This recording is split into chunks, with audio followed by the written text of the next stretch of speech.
What's up guys, Mega Killer X here today, and today I'm going to be doing a reaction video. Let's watch the top 5 hardest map in Call of Duty Zombies. Let's get into this. Despite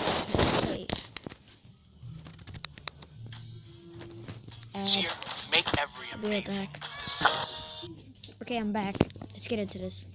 What's up guys, it's Patrick here, back recovering from a cold, and I am bringing you another top 5. Now this episode is going to be covering, since there were so many requests after the top 5 easiest, the top 5 hardest maps in Call of Duty Zombies. Before the video though, I do want to give a quick shout out to Two Pro Few Games or Adam.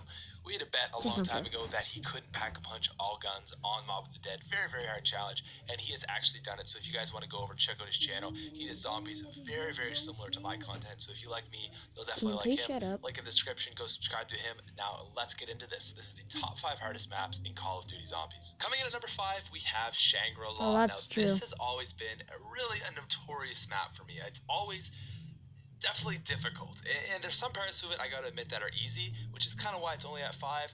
But there are definitely parts at times in this map when you are like, oh my god, what is going on here? This is crazy.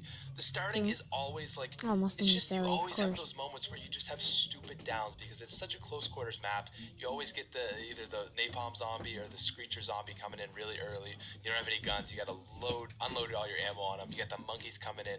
A lot of things that just make this map difficult. Now, although it is difficult, I find, and it is close quarters, you can always set up, and it becomes quite easy because you get your PhD with the pack-a-punch pistols, and it becomes quite an easy map. It's really similar to same field of Buried. It's close quarters, but if you pull out your pistols, you just shoot away, and it's very, very hard to die. So although this is it's a hard startup, and although it is easy if you get set up really well with like the JGB and Mustang and Sallies, the setup is usually quite hard, and that's why it comes in at number 5. At number 4, we have Verrucht, and I gotta say, this is probably the most close quarters map in all of Zombies. Hands down. It is so small, so tight.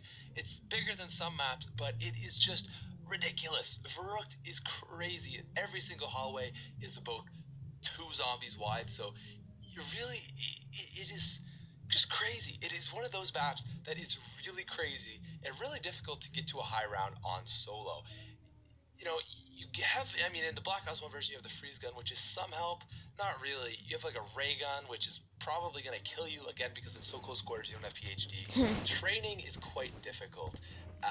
As 4 players go, it's a little bit easier. You can do a really nice camping method using the traps, but even so, it still makes for an incredibly hard map that, man, I don't even think I've made it to around 25 on this map. It's a struggle. It's a struggle. You got to do a full map train, really, is really the only sensible way you could do it, unless you're like Jesus. It's just a hard map that I really do not find fun to attempt. At number 3, we have Nuketown Zombies from Black Ops 2, and this is just one of those maps that, man, it's going to put you through the ringer. You have to be a skilled Zombies player to play on this. Number 1, you can't camp on Nuketown Zombies. There's that one spot with the drop that you open the door up for like 3,000 points.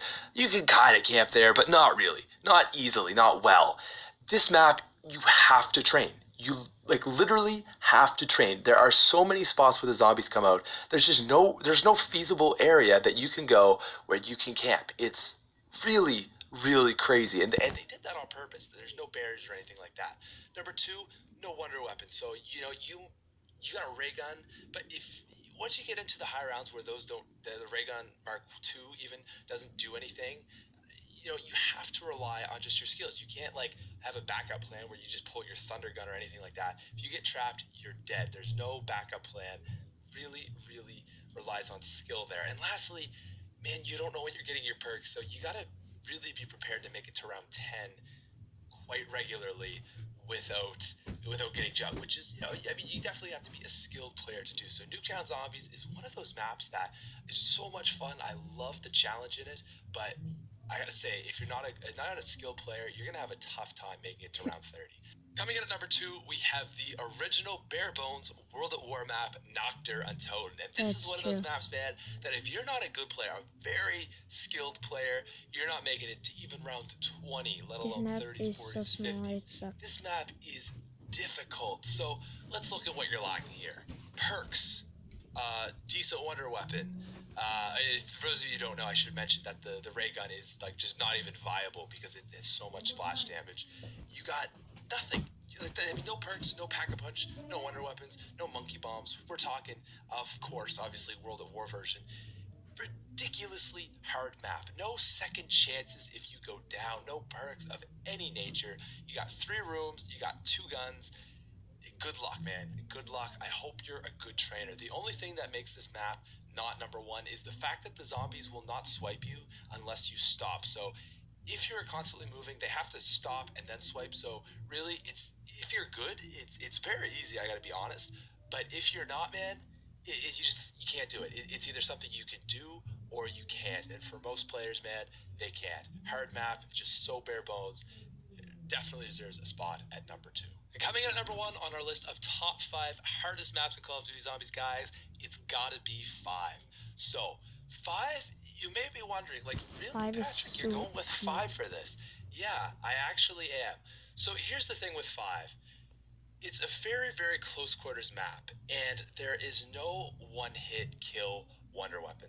So by about round 30, if you're playing with more than one person, it's really difficult because you gotta have one person training, but the other 3 can't train. There's only one area to train, down in the lower area section, the bottom, the middle floor.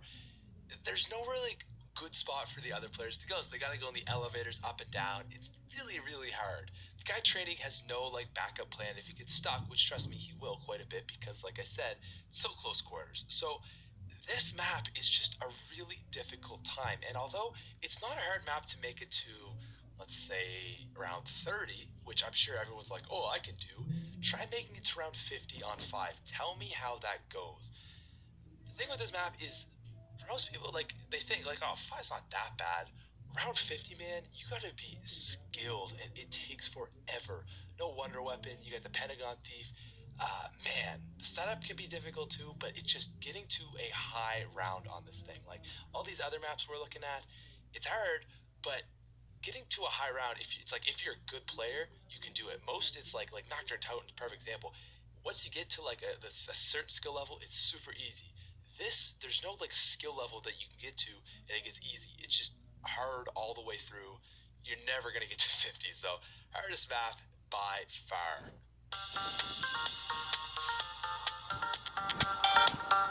Anyways, that's all I have for you guys today. I hope you guys enjoy this video. Please put in the comments below if you think these maps are hard or not. And if you're a pro, don't even think about putting a comment because the map would obviously be easy for you. And peace out.